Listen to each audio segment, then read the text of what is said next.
sur toi. D'accord. Par rapport à, justement, Mali, qu'est-ce que tu pourrais dire justement par rapport à ce que dit... En fait, ici, c'est toute la problématique, en tout cas, de ce que moi je comprends, c'est toute la problématique de la définition des choses. C'est-à-dire, lorsque Cheikh Enda ici parle du sunnisme, on va avoir un problème. Si on prend la compréhension de Cheikh Enda, alors à ce moment-là, Cheikh Enda définit le sunnisme d'une certaine manière, qui n'est pas définie de la même manière, par exemple, par le courant salafiste ou wahhabite, qui va définir le sunnisme en disant que l'incarnation du vrai, c'est le texte. Or ici, Cheikh Enda introduit un élément qui, on va dire, probablement est issu de sa formation philosophique, qui est de dire qu'il y a une séparation claire et nette entre ce qu'on appelle la parole divine et la compréhension de la parole divine. Le problème, c'est que si on prend cette explication de Cheikh Enda au mot, il n'y a plus de texte divin, puisqu'en fait, tout devient humain. Oui. Même s'il y a texte divin, même s'il y a un texte divin, il est relatif dans l'absolu, puisqu'en fait, toute lecture humaine devient humaine par définition. Or, si elle devient humaine par définition, elle devient relative par définition.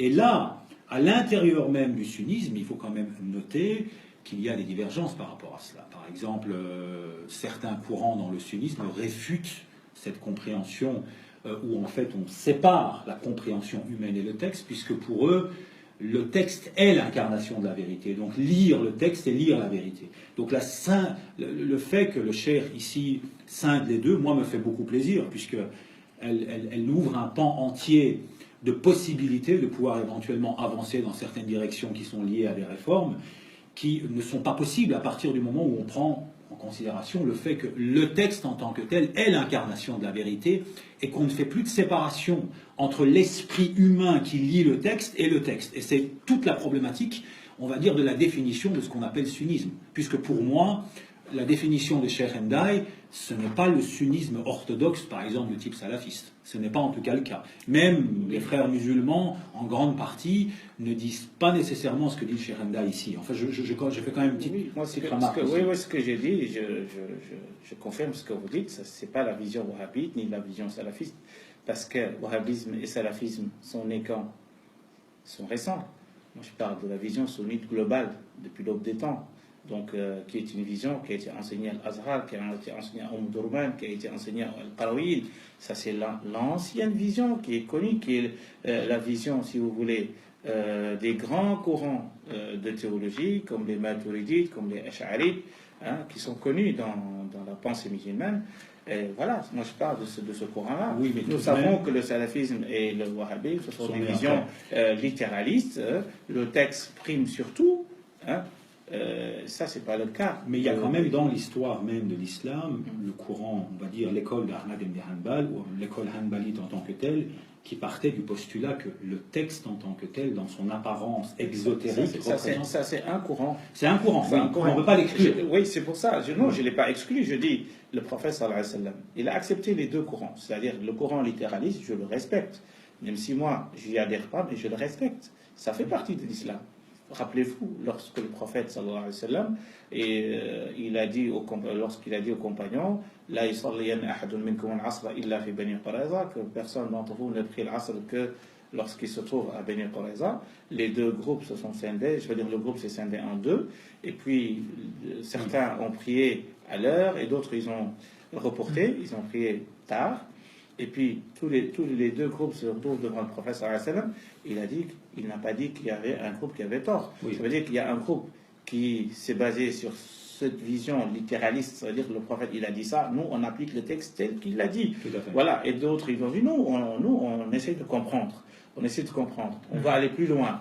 Donc, ça veut dire que les deux compréhensions sont valables. Personnellement, par rapport à ça, moi j'ai un problème. Je dirais que sur ce point-là, j'aurais un point de divergence avec vous, cher. Oui. C'est tout simplement c'est ça le but du débat. C'est le but de l'évaluation. C'est de partir du principe en fait que cet exemple qui est souvent cité, on va dire, par le cher, elle est problématique pour une raison très simple. On parle ici d'un acte d'adoration, c'est-à-dire en fait qu'il y ait des divergences par rapport à la manière individuelle de pratiquer la religion dans son rapport à soi et son rapport à Dieu ne pose aucun problème sur le plan sociétal. Le problème vient non pas dans le littéralisme qui a attrait aux actes d'adoration, mais dans le littéralisme qui a trait au rapport de l'individu à la société, de l'homme et de la femme, de l'homme et de l'économie, et de l'homme par rapport à la politique. C'est là où le littéralisme pose un problème de fond qui, selon moi, est inextricable et qui est aujourd'hui le frein civilisationnel le plus important pour que cette religion puisse évoluer. Alors, je ne suis pas en train ici de dire... Mais je pense qu'on est en phase, hein, si j'ai bien compris ce que vous êtes en train de dire. Lorsque le prophète, sallallahu alayhi wa sallam, il a dit aux deux groupes que vous avez raison, ça ne veut pas dire, et ça c'est un point très important, ça veut dire que du moment que chaque groupe a fait son ijtihad, ça veut dire qu'ils ont fait leur ijtihad. Oui. Donc ce ijtihad, il est humain. Oui. Ils étaient sincères. Donc du moment que le prophète sallallahu alayhi wa sallam, il a dit aussi, même si tu fais un ijtihad et que tu fautes, c'est-à-dire que tu tombes pas sur la vérité, tu seras récompensé.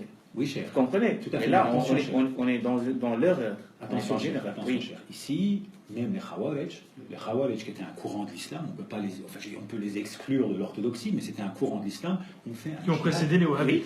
Oui. Ils ont fait un ijtihad en se basant sur le fait que tous les musulmans étaient devenus apostats parce qu'ils ont accepté, on va dire, des lois humaines au-delà des lois divines. Et même, par exemple, Al-Qaïda, lorsqu'ils ont tapé les avions, on va dire, dans les tours du 11 septembre, où on ne va pas rentrer dans les détails politiques, ils se sont basés sur des fatwas religieuses qui étaient issues d'un ijtihad.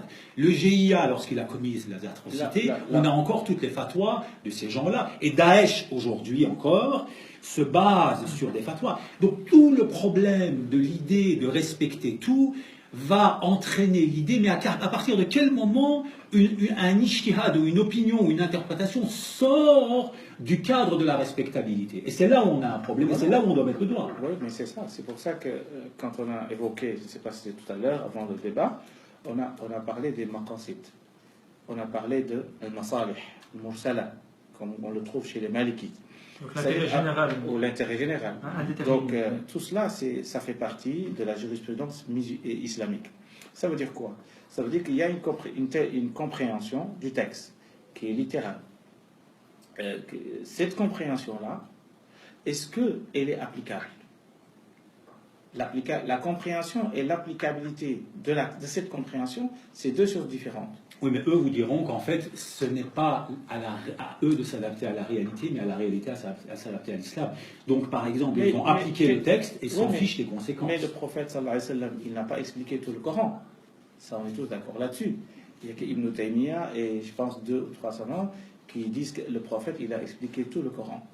Et quand on regarde aujourd'hui la réalité du terrain, on n'a pas trouvé ce qu'on appelle l'exégèse du prophète. Ça n'existe pas. On a Tabari, Ibn Kathir et d'autres. Ça veut dire que ce sont des interprétations humaines. Ce sont des hommes qui ne sont pas... Je suis parfaitement d'accord avec vous. Vous comprenez ce que je suis en train de vous dire? Et donc, le résultat est là. C'est que la compréhension qu'on a de l'islam, ou de la globalité, de la généralité des textes, ce sont des compréhensions humaines. Et ces personnes-là, ou ces humains-là, ne sont pas impeccables. Mais elles ne sont pas toutes respectables, toutes ces interprétations. Ah non, c'est pour ça que je vous ai dit tout à l'heure, il faut réformer la théologie. Il faut réformer la théologie. C'est pas le Coran qu'il faut réformer. J'ai fait même une vidéo là-dessus. Faut-il réformer le Coran? Je vais le voir sur YouTube.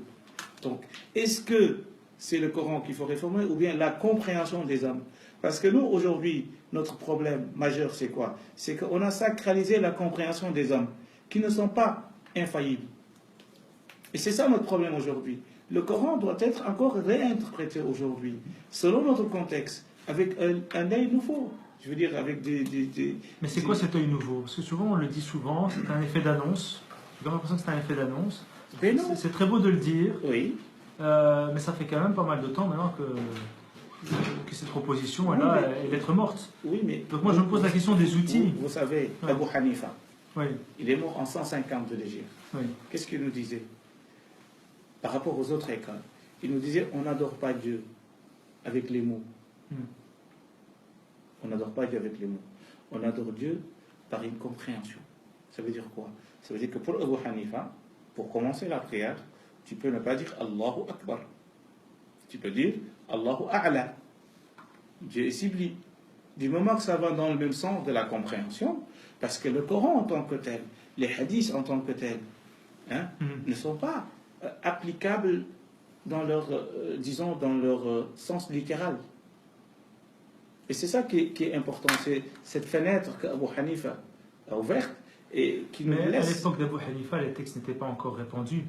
C'était l'un des tout premiers imams juristes. Oui. Et par rapport aux autres juristes qui sont venus par après, Ben non, parce que qui ont critiqué Abu Hanifa. Oui, mais Abu Hanifa, il reste quoi? Ouais.